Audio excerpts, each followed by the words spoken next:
Hello. हम general science पढ़ रहे थे और ये हमारे राजस्थान के आगे आने वाले सभी एग्जाम्स के लिए महत्वपूर्ण है। तो कल जो हमने पढ़ा था उसको थोड़ा रिवाइज करते हैं। पहला पढ़ा था हमने कार्बोहाइड्रेट और लिपिड, जिसे हम वसा कहते हैं। ये दोनों मिलके हमें 80% तक ऊर्जा देते हैं। प्रोटीन हमें 20% ऊर्जा देता है और विटामिन हमें कोई ऊर्जा नहीं देता। इसी प्रकार से पाचन होने का जो इनका क्रम था, सबसे पहले कार्बोहाइड्रेट, फिर प्रोटीन और उसके बाद वसा। कार्बोहाइड्रेट का पाचन हमारे मुख से ही शुरू हो जाता है। प्रोटीन का अमाशय से, जो जठर रस के द्वारा होता है। वसा जो होती है, ये वसा या लिपिड, विटामिन नहीं है ये, वसा। ये आंत में होता है इसका, और पित्त रस और आंतर्य रस से इसका पाचन होता है। इसके बाद हमने देखा था कार्बोहाइड्रेट, वसा और प्रोटीन, ये श्वसनीय पदार्थ है। कार्बोहाइड्रेट प्रथम श्वसनीय पदार्थ है, वसा द्वितीय और प्रोटीन अंतिम। अब जो वसा होती है, ये हमें 9 किलो कैलोरी, जो कि सबसे मैक्सिमम है, ऊर्जा देती है। कार्बोहाइड्रेट 4 या फिर 4.1 इतनी ऊर्जा देता है। प्रोटीन हमें 4.2 ये ऊर्जा देता है। कार्बोहाइड्रेट का परीक्षण होता है आयोडीन परीक्षण। वसा को हम चिकनाई के द्वारा देखते हैं और प्रोटीन को नीला तोता व एल्कोहल इससे परीक्षण करते हैं। और कार्बोहाइड्रेट जो होता है उसमें ग्लाइकोसिडिक बंध होता है, वसा में एस्टर बंध होता है और प्रोटीन में पेप्टाइड बंध होता है। अब हम आज नेक्स्ट देखेंगे, हम शुरू करेंगे कार्बोहाइड्रेट।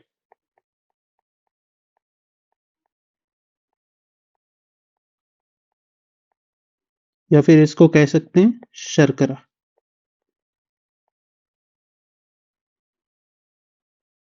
अब ये क्या होता है, कार्बन के हाइड्रेट,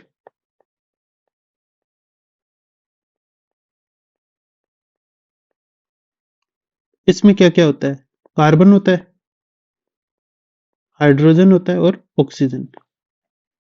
तो कभी कभी इसमें अनुपात पूछ लेते हैं, कार्बन, हाइड्रोजन और ऑक्सीजन का। तो ये होता है 1:2:1 इसके अंदर। अब अगर हम इसका सूत्र बनाना चाहें तो ये क्या बनेगा, CN। अब यहाँ ये H2 है तो ये H2N, और ऑक्सीजन फिर से एक ही है तो ये N। या फिर इसको हम लिख सकते हैं CH2O का होल N। अब ये N अंदर मल्टीप्लाई होगा तो सेम यही बन जाएगा, CnH2n और ON। अब इसका अगर हम नामकरण करते हैं तो इसमें दो चीजें आएंगी।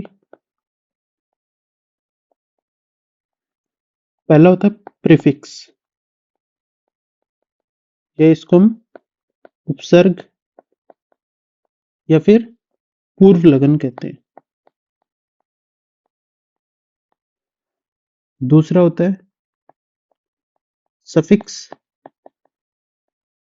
या फिर प्रत्यय कहेंगे इसको, या फिर कहेंगे अनुलगन। अब जो प्रीफिक्स होता है, ये क्या होता है, कार्बन की संख्या के आधार पर।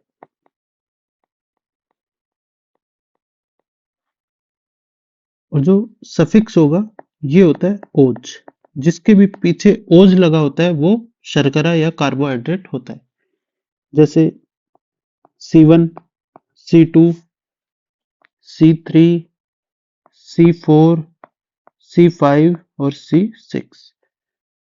तो 1 जो होता है वो कहलाता है मोनो, जिसमें 2 कार्बन होंगे वो कहलाएगा डाई, 3 ट्राई, इसके बाद 4 जो होगा वो टेट्रा, 5 पेंटा और 6 हेक्सा। इसी टाइप से 7 होगा वो हेप्टा, और ये चलते जाएंगे। अब C1 है तो इसके पीछे ओज लगाएंगे तो ये क्या बनेगा, मोनोज। मोनो के पीछे ओज लगेगा तो मोनोज। C2 के पीछे डायोज, फिर ये बनेगा ट्रायोज,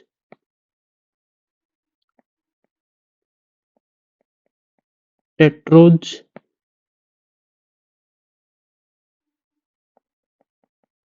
पेंटोज, और लास्ट में बनेगा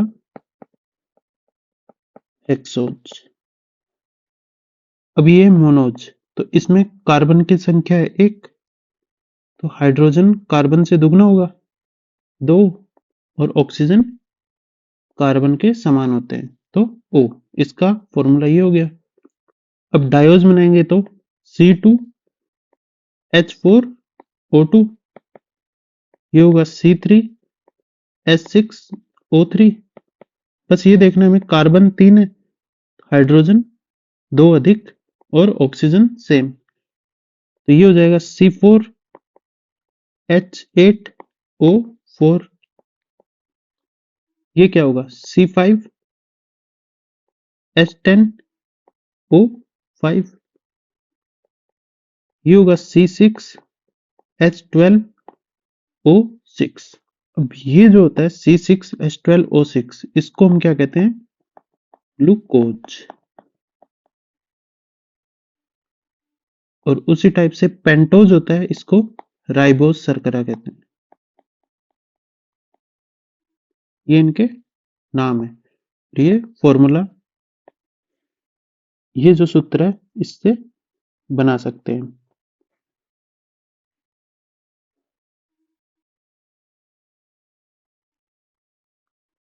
अब जो नेक्स्ट चीज है, कार्बोहाइड्रेट का वर्गीकरण कैसे करते हैं।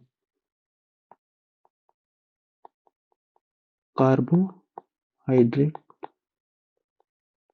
का वर्गीकरण,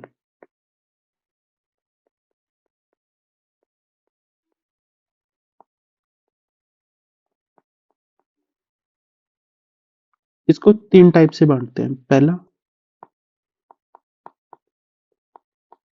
मोनो सैकेराइड, दूसरा होता है डाइसैकेराइड, और जो तीसरा होगा वो पॉलीसैकेराइड।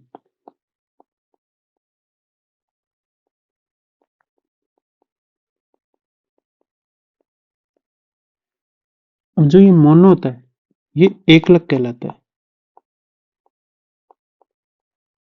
डाई, डाई माने 2, द्विलक, और पोली माने बहुत सारे, तो ये बहुलक। जैसे पोली होता है पॉलीथीन, और ये इस टाइप से ये बहुलक होते हैं। अब मोनोसैकेराइड में क्या क्या एग्जाम्पल होते हैं, ग्लूकोज,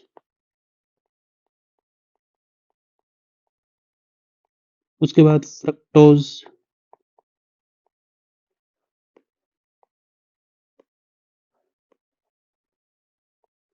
होगा फ्रक्टोज, इसके बाद ग्लैक्टोज,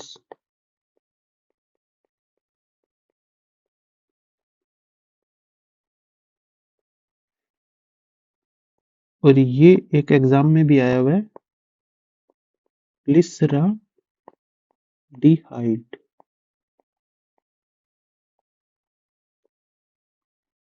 ग्लिसरल्डिहाइड ये एग्जाम में आया हुआ है। इसके बाद जो डाइसैकेराइड होते हैं, जब 2 ग्लूकोज के अणु जुड़ते हैं तो बनता है माल्टोज।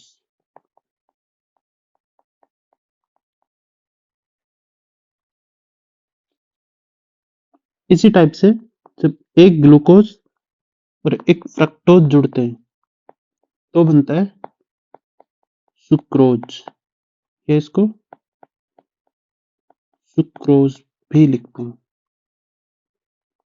जब एक ग्लूकोज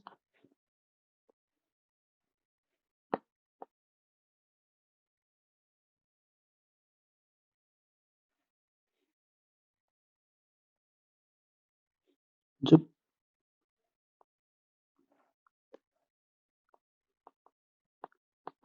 जब एक ग्लूकोज और एक लैक्टोज मिलते हैं तो बनता है लैक्टोज।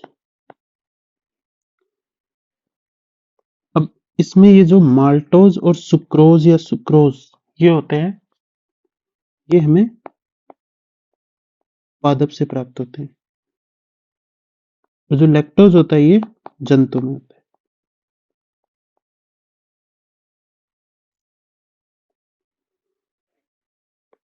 इसके बाद है पॉलीसैकेराइड। ये कौन कौन से होते हैं? सेलुलोज, स्टार्च और ग्लाइकोजन।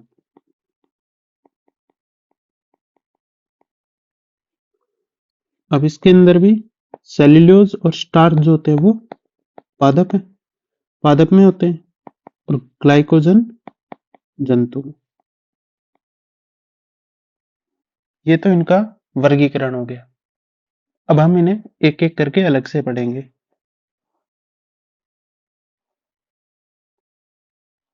सबसे पहले हम देखते हैं ग्लूकोज।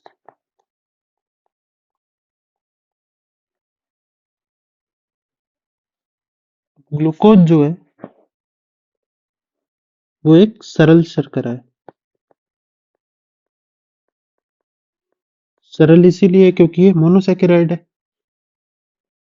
और इसको हम हेक्सोज भी कह सकते हैं, और इसका सूत्र होगा C6H12O6। ये ग्लूकोज का सूत्र है। अब इसके बाद है सभी जंतुओं में ऊर्जा प्रदान करने के लिए ग्लूकोज ही जिम्मेदार होता है, तो इसको हम नोट कर लेंगे। सभी जंतुओं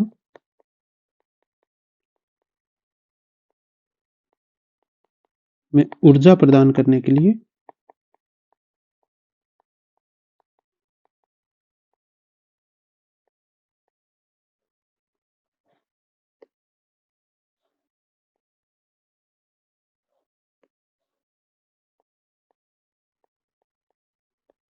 जिम्मेदार।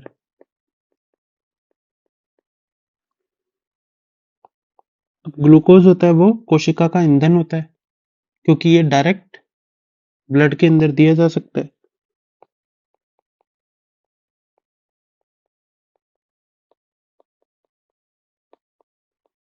ये एग्जाम में आया हुआ है।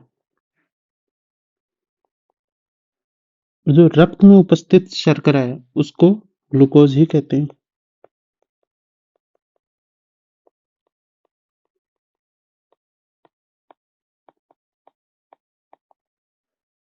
ये क्या होती है? ग्लूकोज। तो इसको ब्लड शुगर भी कहते हैं।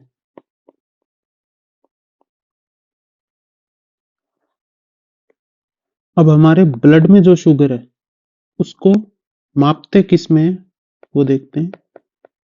ब्लड में शुगर का मापन ये करते हैं mg पर dl, 100 ml के अंदर ये देखा जाता है। तो ये mg और dl का मतलब है डेका लीटर।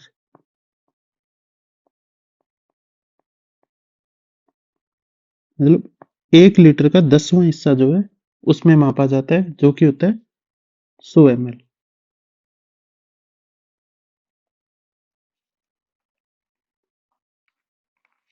अब इसके बाद एक नोट लगाएंगे।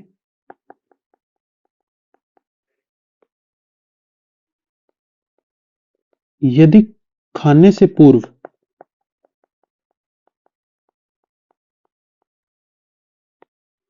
ब्लड में शुगर है, उसकी मात्रा है 120 mg पर dl, वह खाने के बाद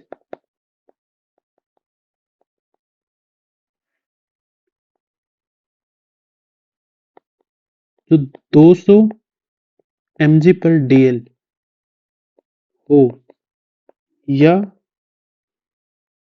अधिक हो। खाना खाने से पूर्व तो 120 हो या उससे अधिक, और खाना खाने के बाद 200 हो या उससे अधिक हो, तो ये क्या होता है, मधुमेह का रोगी होगा, डायबिटीज होगी इसको।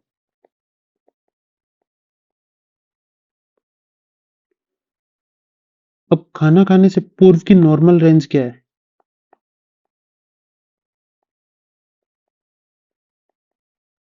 ये होती है 40 से 110 mg पर dl, और 40 से कम भी नहीं होनी चाहिए, कम होने पे भी समस्या रहती है। नॉर्मल रेंज खाना खाने के बाद ये क्या होनी चाहिए, 160 से लेके 190 mg पर dl। ये दोनों नॉर्मल रेंज है खाना खाने से पहले और खाना खाने के बाद।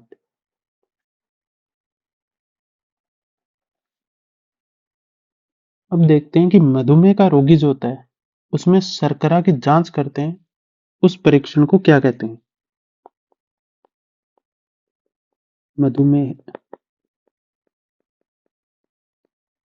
रोगी में शर्करा की जांच।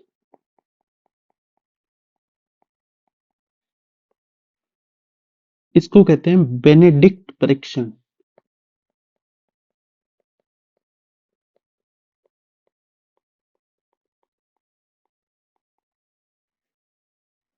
और ये जो है एग्जाम में आया हुआ है।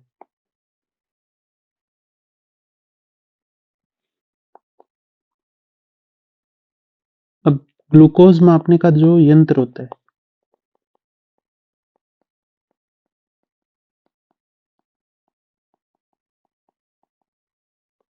इसको कहते हैं ग्लूकोमीटर।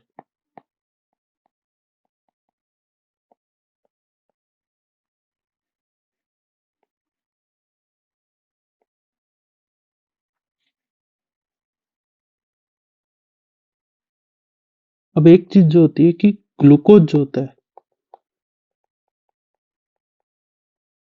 ये अल्कोहल में चेंज हो सकता है,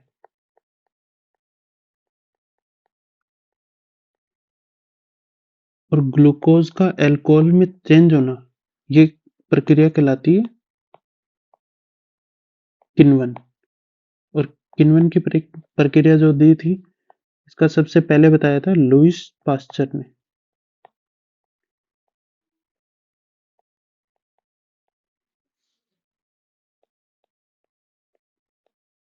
ये बताया था 1857 में। और ग्लूकोज को अल्कोहल में चेंज करने के लिए जिस एंजाइम की आवश्यकता होती है या जो एंजाइम इसको चेंज करता है वो होता है जाइमेज। ये एक ऐसा एंजाइम है जो ग्लूकोज को अल्कोहल में चेंज कर देता है। और जाइमेज जो है ये पहला फर्स्ट खोजा गया एंजाइम है।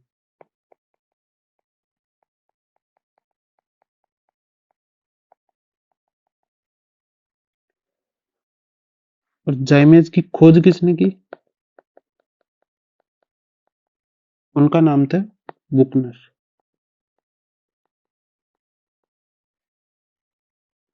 इसकी खोज की थी 1897 में। जाइमेज जो है वो यीस्ट में पाया जाता है। यीस्ट को क्या कह सकते हैं? खमीर। खमीर में पाया जाता है। ये यीस्ट या खमीर जो होता है ये एक कोशिकीय कवक है।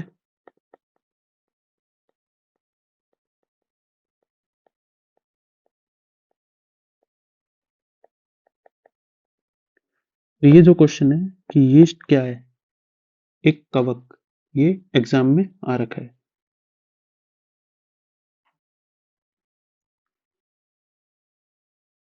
अब हम देखेंगे नेक्स्ट शर्करा, फ्रक्टोज।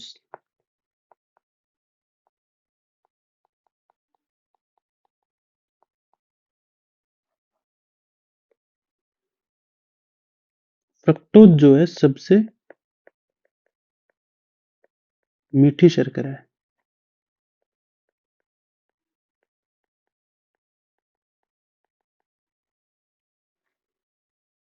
फ्रक्टोज को ही फल शर्करा कहते हैं। जितने भी फ्रूट्स होते हैं उन सभी में फ्रक्टोज पाई जाती है। एक लाइन लिख सकते हैं, पके हुए फलों में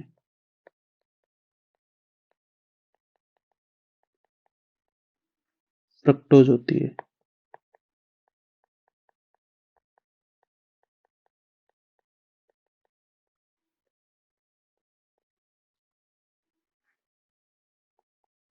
अब जो अंगूर होते हैं उनको सुखाकर किशमिश बनाई जाती है। इसे द्राक्षा शर्करा कहते हैं।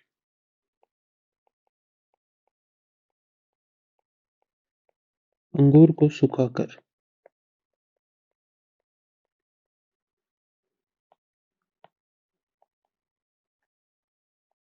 किशमिश बनाते हैं।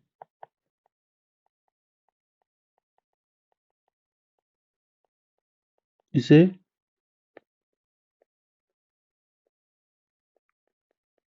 द्राक्षा शर्करा कहते हैं। एक बार तो एग्जाम में आया है कि द्राक्षा शर्करा किससे बनती है, या द्राक्षा शर्करा में कौन सा ये शर्करा होती है, तो फ्रक्टोज आएगा।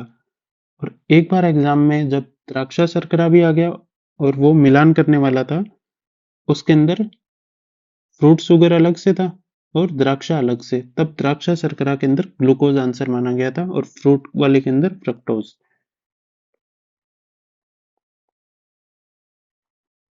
नेक्स्ट है शहद जो होता है, इसके अंदर फ्रक्टोज और ग्लूकोज दोनों होती है।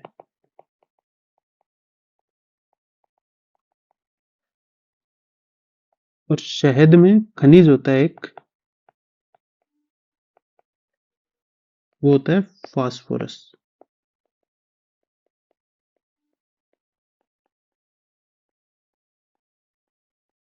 ये शहद में खनिज होता है। अब इसके बाद फ्रक्टोज जो होता है उससे 235 गुना अधिक मीठा पदार्थ होता है, पर वो शर्करा नहीं है। उसको हम क्या कहते हैं? सैकरीन। इसको अलग से नोट कर देते हैं, फ्रक्टोज से भी मीठा, ये 235 गुना अधिक मीठा है।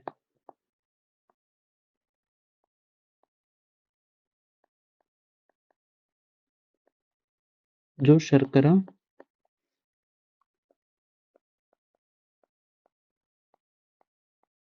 नहीं है। ये क्या है? सैकरीन। ये भी एग्जाम में आया हुआ है। और जो सैकरीन है ये शुगर फ्री होता है। अब बहुत सारे ऐड भी आते हैं कि ये शुगर फ्री है, तो उसके अंदर सैकरीन ही होता है जो कि मीठा भी होता है लेकिन शुगर नहीं होता। और सैकरीन जो है यह एक पेट्रोलियम पदार्थ है।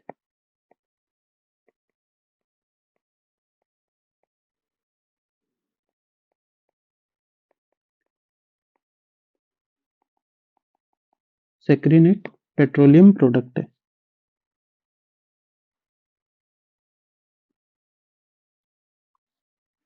अब इसके बाद है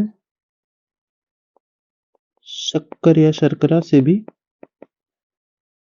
200 गुना मीठा। मीठी ये तो है 235 गुना मीठी, परंतु शर्करा नहीं है। और ये है 200 गुना मीठी कृत्रिम शर्करा।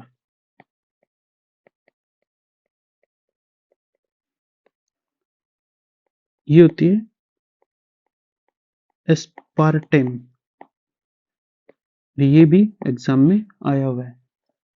अगर सीधा है कि 235 गुना मीठी पर शर्करा नहीं है तब होगा सैकरीन।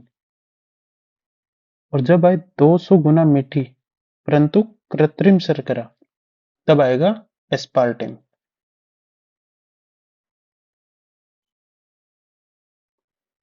इसके बाद नेक्स्ट है माल्टोस।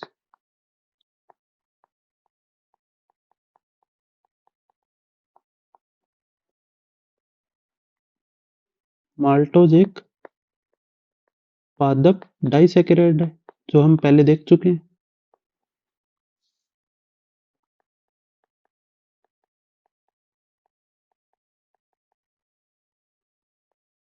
इसका उपयोग क्या होता है?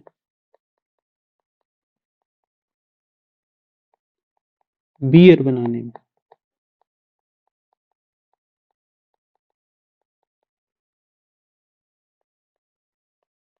स्रोत क्या होगा माल्टोज का? एक तो जौ, उसके बाद अंकुरित अनाज।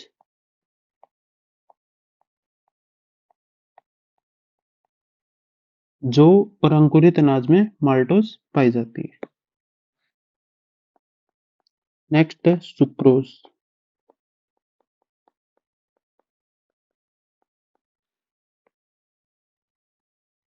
यह भी एक पादप डाइसैकेराइड है जो हमने शुरू में देखा था।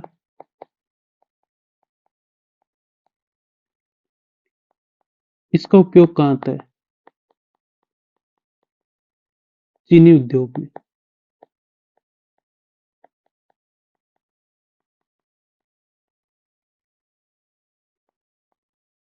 चीनी उद्योग में आता है और इसको हम टेबल शुगर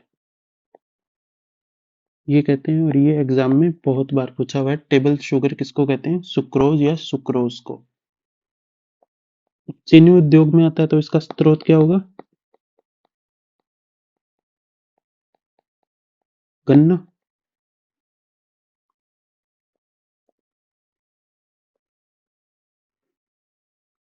और ये भी एक एग्जाम में आया था, एलिटेम। ये जो है सुक्रोज से अधिक मीठा है।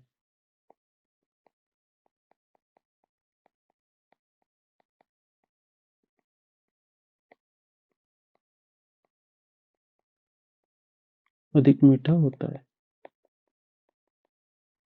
ये है एलिटेम। हमने तीन चीजें पढ़ ली, एक तो सैकरिन, एक एस्पार्टेम और एक एलिटेम। जो कि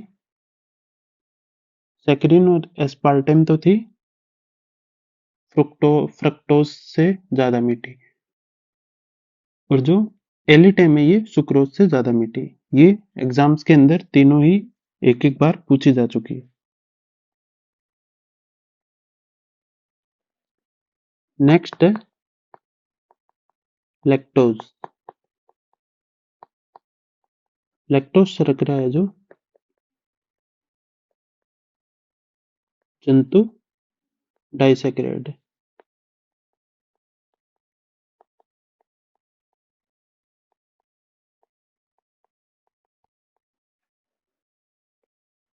अब जहां भी लैक्टोज आ जाता है वो दूध से संबंधित होता ही होता है, तो ये दूध में उपस्थित होती है।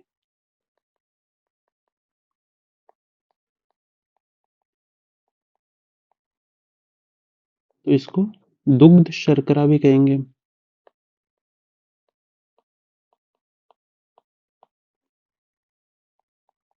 Milk sugar.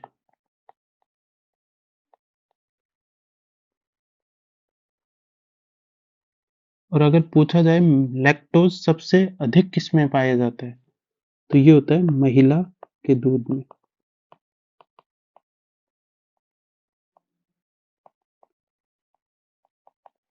सर्वाधिक। ये क्वेश्चन आया हुआ है।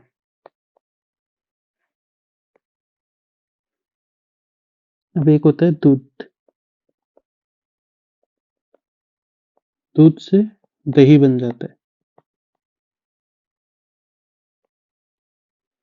तो यहाँ होती है लैक्टोज। दूध के अंदर लैक्टोज शर्करा। जब दही बन जाता है तो ये हो जाता है लैक्टिक अम्ल। अब दूध को दही में चेंज करने के लिए एक जीवाणु होता है। इसको चेंज करने के लिए जीवाणु की आवश्यकता होती है, और इस जीवाणु का क्या नाम है? लैक्टोबैसिलस।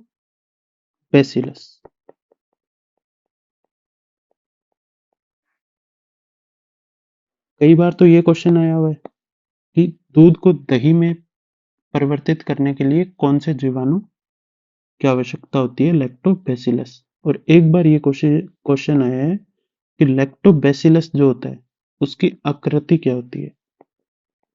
इसकी आकृति जो होती है वो होती है थड़नुमा।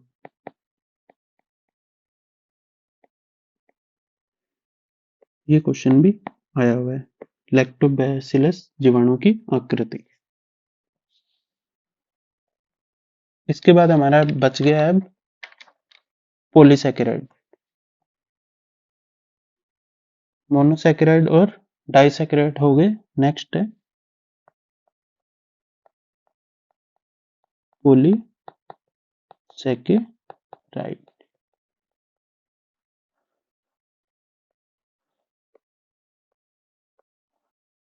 ये एक बहुलक है जिसको हम पॉलीमर कहते हैं। पॉली का अर्थ होता है बहुत सारे, और सैकेराइड का अर्थ शर्करा के अणु। इसमें जो पहली शर्करा है वो है सेलुलोज।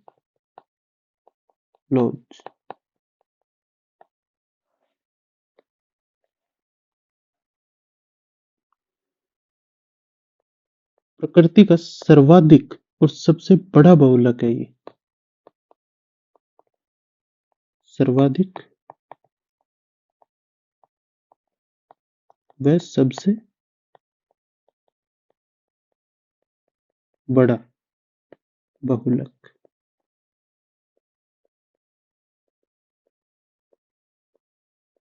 वो है सेलुलोज। अब ये जो है इसके सर्वाधिक कार्बनिक बहुलक भी है।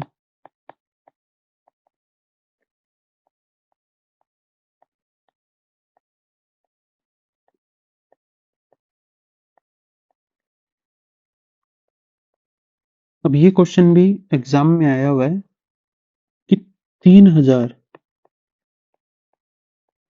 ग्लूकोज जब जुड़ते हैं तब एक सेलुलोज बनता है।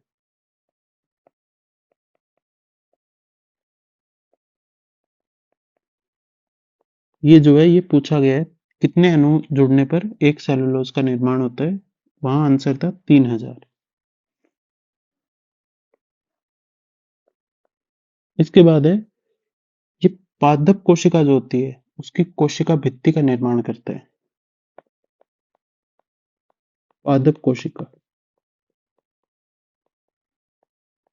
की कोशिका भित्ति।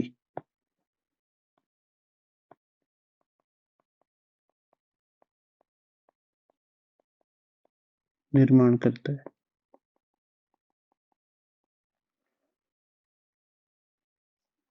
साथ में एक जो कपास होता है, कपास का रेशा, ये प्रकृति का सबसे शुद्धतम सेलुलोज है।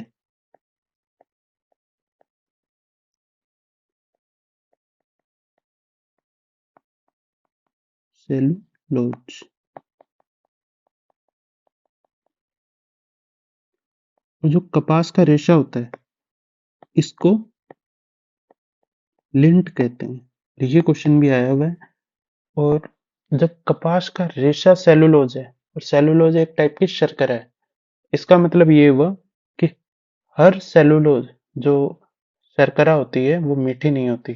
जैसे कपास का रेशा मीठा नहीं होता, पर वो एक टाइप की शर्करा है, सेलुलोज।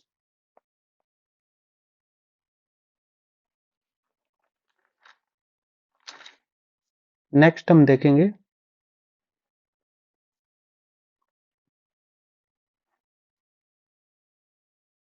सेलुलोज जो होता है,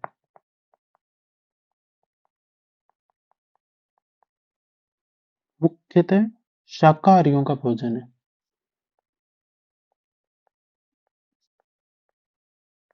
क्योंकि हमने ये देखा था, ये भी पादप शर्करा है।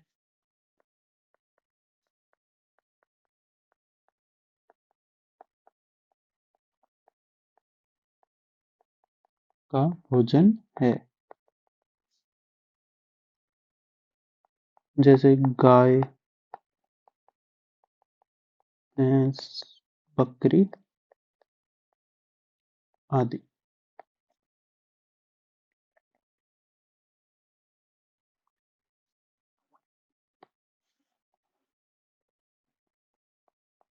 नेक्स्ट है दीमक जो होती है, वो सेलुलोज का आसानी से पाचन कर लेती है।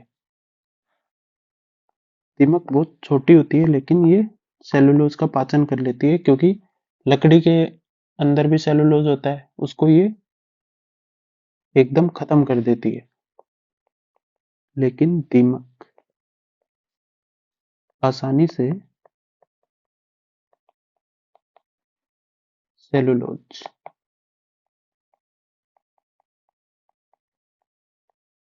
का पाचन कर लेती है।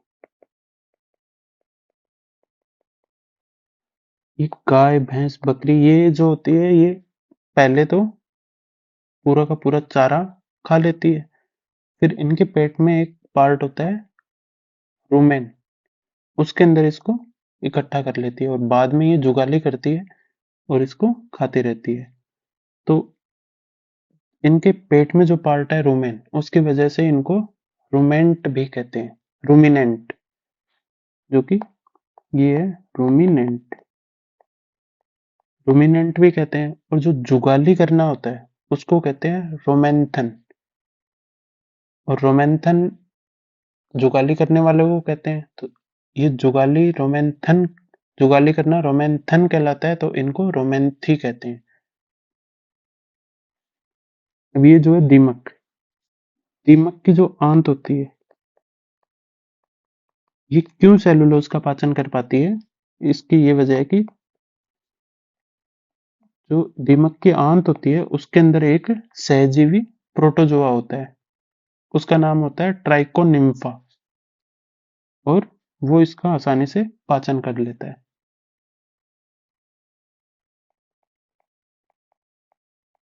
सहजीवी एंजाइम, नाम है ट्राइकोनिम्फा।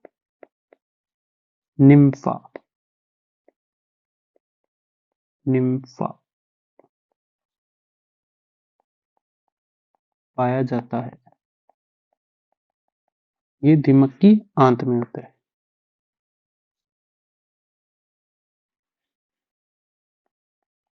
अब नेक्स्ट है स्टार्च।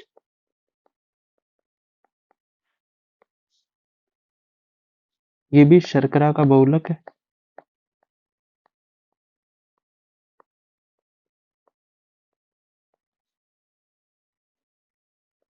ये भी पादपों में पाया जाता है।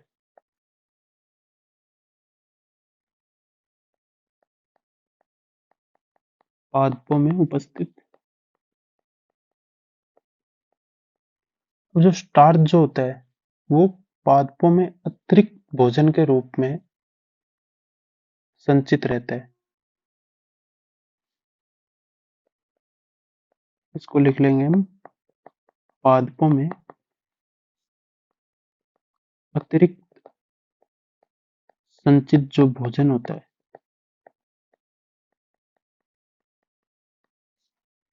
ये स्टार्च के रूप में होता है।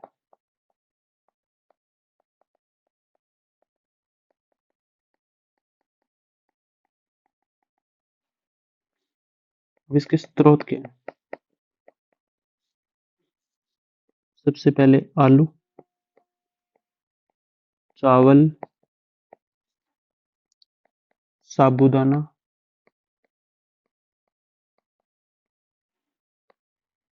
आलू जो होता है वो तना होता है, चावल भ्रूण होता है,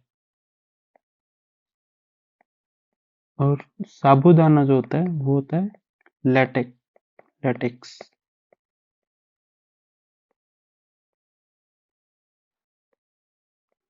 लैटेक्स।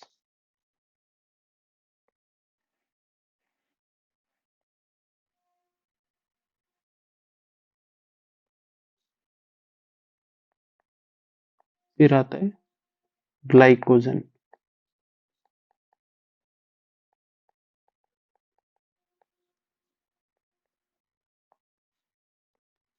ग्लाइकोजन जो होता है यह है एक जंतु सैकेराइड, पॉलीसैकेराइड है।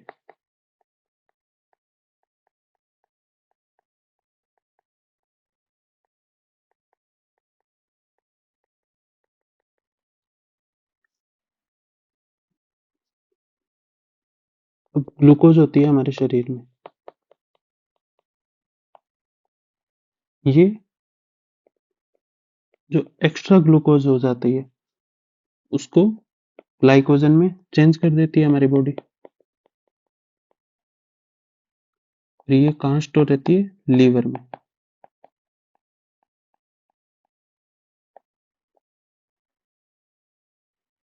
अब इसको चेंज कौन करता है? इंसुलिन।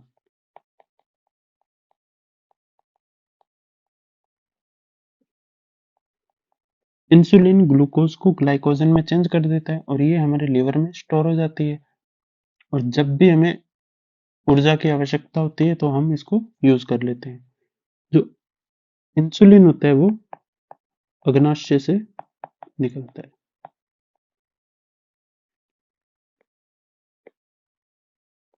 और उपवास के दिनों में ग्लाइकोजन या मानव शरीर को ऊर्जा देता है।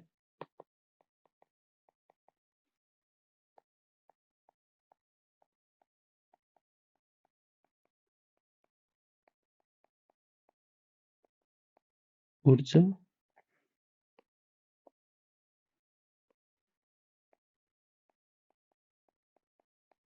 प्रदान करता है। तो ये हमारा पूरा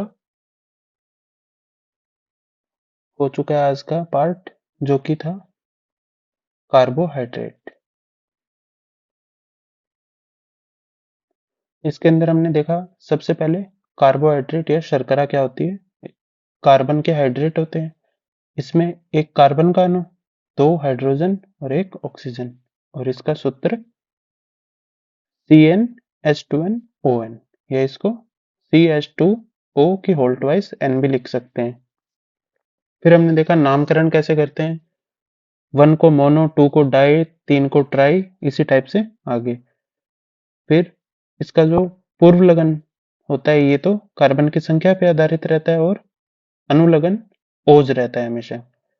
फिर मोनोज, डायोज, ट्रायोज, पेंटोज, हेक्सोज, ये चीजें हैं। पेंटोज शर्करा को राइबोज शर्करा कहते हैं और हेक्सोज ग्लूकोज होती है। उसके बाद हमने कार्बोहाइड्रेट का वर्गीकरण देखा जिसमें मोनोसैकेराइड, डाइसैकेराइड और पॉलीसैकेराइड। मोनोसैकेराइड को एकलक कह सकते हैं, डाइसैकेराइड द्विलक और पॉलीसैकेराइड बहुलक।